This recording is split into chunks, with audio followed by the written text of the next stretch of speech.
E aí, galerinha, aqui é o professor Alfredo de Geografia, em mais uma aula do projeto Anota Aí. Hoje nós vamos falar sobre geopolítica. Você que está agora em casa, está estudando, se preparando para o Enem, o que você tem que saber sobre a questão da geopolítica no mundo de hoje? Primeiro, geopolítica, ela trata das questões relacionadas com as inter-relações que ocorrem entre os países, a correlação de forças que ocorrem entre as potências mundiais. Essas potências, elas buscam a hegemonia mundial, o controle do mundo, o poder do mundo, certo? E aí, na geografia, quando a gente estuda geopolítica, a gente começa a tratar desse assunto referente à ordem mundial. A ordem mundial, a gente vai estudar duas ordens mundial.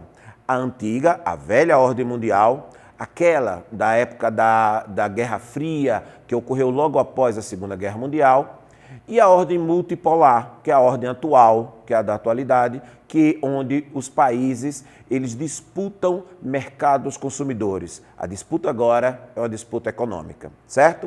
Então vamos lá primeiro para a velha ordem mundial, também conhecida como ordem bipolar. A ordem bipolar, ela é caracterizada pela disputa ideológica, política e militar entre dois polos, o polo capitalista e o polo socialista. Sendo que o polo capitalista, ele era controlado pelos Estados Unidos, enquanto o polo socialista era controlado pela União Soviética. Esses dois países, eles se degladiavam naquela época, logo após a Segunda Guerra Mundial, a partir de 1945, até aproximadamente 1989. Nesse período, houve a chamada Guerra Fria. E o que foi a Guerra Fria? A Guerra Fria foi a disputa geopolítica e militar entre os Estados Unidos e a União Soviética, as superpotências, pela hegemonia mundial. Esses países, eles representavam o que tinha de mais forte no campo político e militar no mundo naquela época. E essa Guerra Fria, ela foi marcada por três características principais, que foi a corrida armamentista, a corrida espacial e tudo isso gerou uma grande tensão mundial, o medo de ocorrer uma terceira guerra mundial, que seria uma guerra nuclear.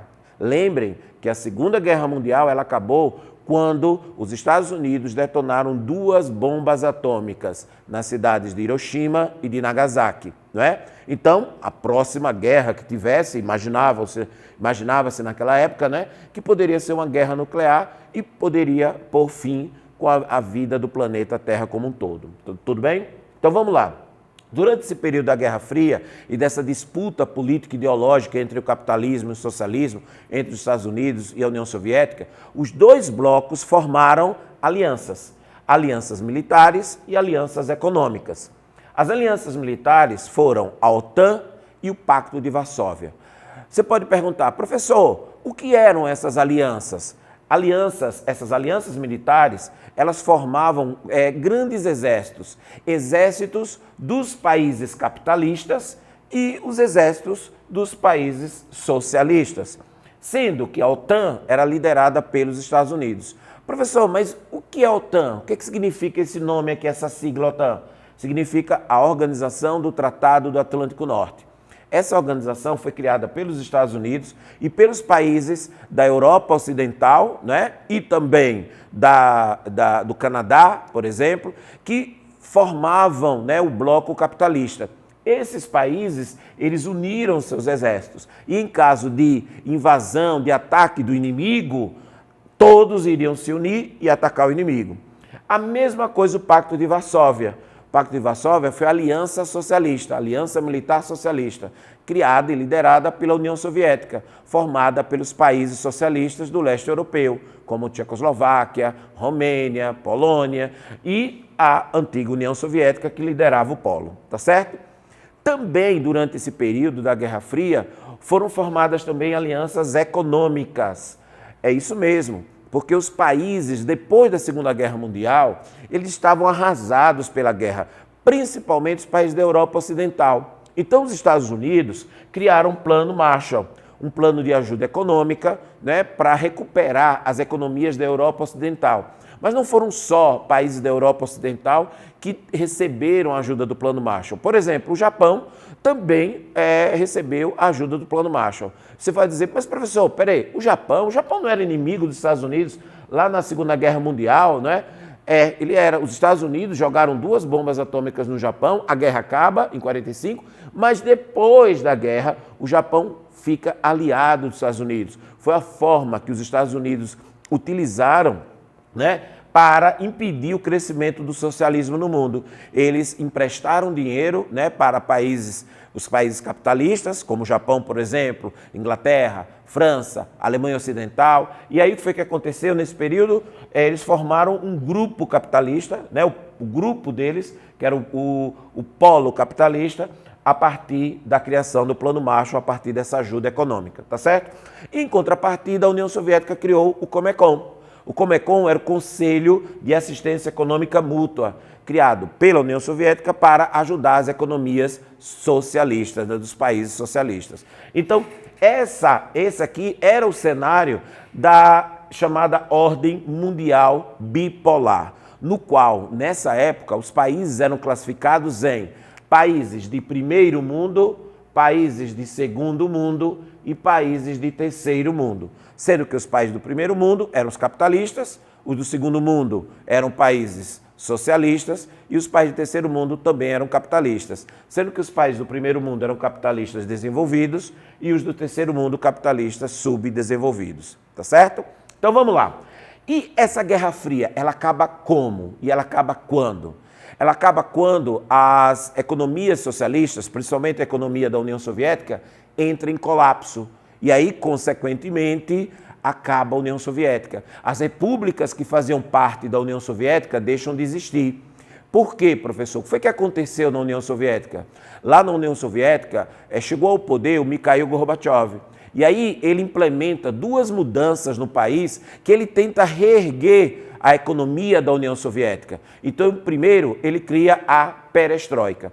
Mas para fazer essa mudança na economia do país, para realizar a perestroika, ele precisa também fazer uma mudança na política do país. E daí ele faz a glasnost. Então, o que foi a perestroika? Foi a abertura econômica da União Soviética. Os soviéticos adotaram o capitalismo, eles abandonaram a economia socialista, a estatização da economia, os planos quinquenais, né? A estatização da terra, das propriedades que eram públicas, né? Que eram estatais. E eles adotam o sistema capitalista, a economia de mercado. E, ao mesmo tempo, eles implementaram a glasnost. E o que foi a glasnost, professor? A glasnost era a abertura na política do país. Eles abrem a política do país, implementando a democracia, o pluripartidarismo, as eleições livres, o fim da censura. E aí o país fica em ebulição. E aí toda essa ebulição gera as independências das repúblicas soviéticas. Letônia, Estônia, Lituânia, Ucrânia, Moldávia, Bielorrússia, Azerbaijão, Turcomenistão, Quirguistão, Tajiquistão, todas essas repúblicas ficam independentes. E aí a União Soviética deixa de existir. Ao mesmo tempo que a União Soviética deixa de existir, também ocorrem mudanças nos países que compõem o bloco socialista do leste europeu.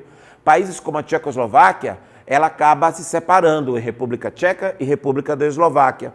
País como a Iugoslávia, ela foi dividida em seis repúblicas: Sérvia, Croácia, Macedônia, Eslovênia, Bósnia e Herzegovina e Montenegro.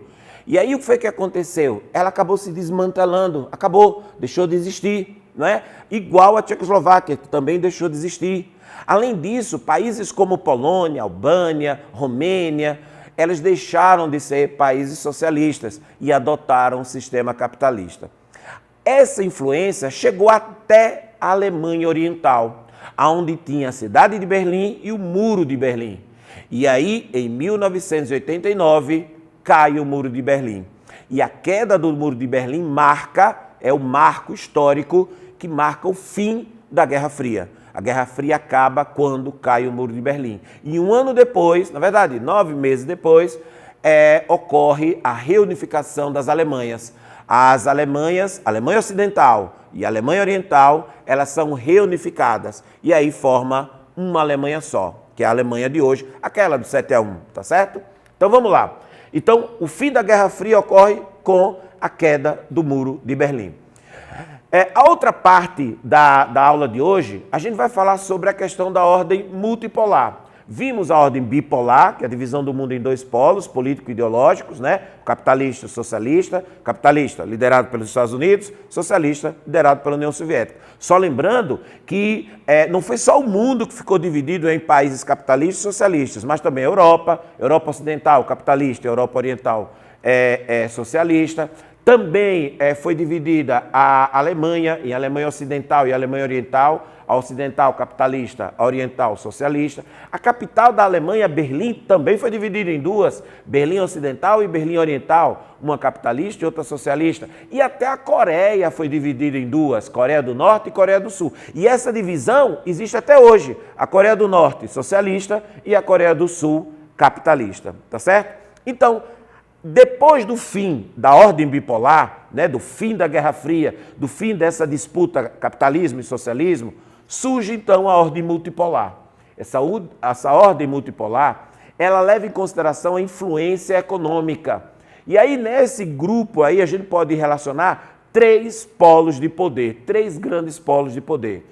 O polo americano, o polo europeu e o polo asiático. O polo americano liderado pelos Estados Unidos, o polo europeu influenciado pela União Europeia e o polo asiático influenciado pelo Japão e pela China, que hoje é a 2ª maior potência econômica do planeta. Vamos ver. Além disso, dessa ordem multipolar, nessa ordem multipolar não são mais os países que disputam economicamente, mas sim as transnacionais. Professor, o que são transnacionais? Transnacionais são empresas, grandes corporações, que possuem sede, geralmente num país desenvolvido, e que tem filiais pelo mundo inteiro. Por exemplo, a Coca-Cola, a Samsung, a Ford, a Chevrolet, são exemplos de transnacionais. Professor, no Brasil existem transnacionais? Tem também. A gente tem aqui a Ambev, que compreende a maior cervejaria do planeta. Nós temos aqui a Votorantim, que é o maior conglomerado brasileiro.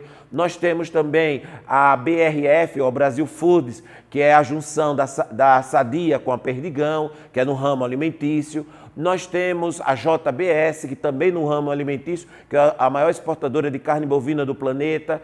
Então, nós temos grandes empresas transnacionais também no nosso país. Mas as principais estão, claro, nos países desenvolvidos, né? E espalhadas pelo mundo todo. E você pode observar que nessa época agora, na ordem multipolar, a gente pode observar que essas transnacionais, que elas se espalharam pelo mundo, elas não foram para o mundo, para os outros países, por motivo fútil, não. Elas foram para lá porque elas exploram a mão de obra barata desses países subdesenvolvidos. Além disso, também elas exploram as fontes de matérias-primas, né? As fontes de energia, e também se instalam nesses países porque nos países subdesenvolvidos existem leis ambientais mais frágeis do que nos países desenvolvidos. Então elas se instalam hoje nesses países, podem provocar esse processo de poluição, e as leis ambientais nesse país, como são mais frágeis, acabam facilitando a instalação dessas empresas, dessas grandes corporações nos países subdesenvolvidos. Os blocos econômicos é uma outra característica dessa ordem multipolar. União Europeia, Mercosul, né? O NAFTA, o ASEAN, o APEC. Então, na hora que você estiver em casa estudando, né, sobre essa ordem multipolar e sobre os blocos econômicos, não deixe de dar uma checada aí na União Europeia, né, e principalmente agora com essa questão do Brexit, né, da saída do Reino Unido da União Europeia. Não deixe de estudar também o NAFTA e também a questão relacionada ao ASEAN e ao APEC e ao Mercosul, tá certo? Outra característica dessa ordem multipolar é a linha Norte-Sul. A linha Norte-Sul, ela divide os países do mundo em países desenvolvidos, são os do Norte, e os países subdesenvolvidos do Sul. Ela não é a linha do Equador, que vai dividir a Terra em hemisfério norte e hemisfério sul, mas sim em países do norte e países do sul. O do norte, países ricos, o do sul, países pobres. O do norte, países desenvolvidos e países subdesenvolvidos no sul. Outra coisa importante que você tem que levar em consideração na hora de estudar é os BRICS. O BRICS é um grupo de países que apresentaram rápido crescimento econômico a partir dos anos 2000. O economista Jim O'Neill que criou essa sigla, BRICS. BRICS não é bloco econômico. BRICS é apenas a sigla dos países como Brasil, Rússia, Índia, China e África do Sul, que apresentaram um crescimento econômico muito grande a partir de 2001, 2002, aonde esses países passaram a ser protagonistas no cenário internacional. Além disso, também na hora de estudar lá na sua casa, pegar o seu livro de geografia, não esqueça de ver as questões relacionadas aos tigres asiáticos. Tigres asiáticos são países localizados na Ásia, Hong Kong, Singapura, Taiwan e Coreia do Sul. Esses países apresentaram um rápido crescimento econômico na década de 80. E eles apresentaram esse crescimento econômico devido ao modelo de desenvolvimento empregado nesse país, que foi caracterizado pela exportação. Eles beneficiaram a exportação e aí apresentaram um grande crescimento econômico. Tá certo? Então, galerinha, eu fico por aqui e estude, viu? Vamos lá para cima, tá certo? Valeu!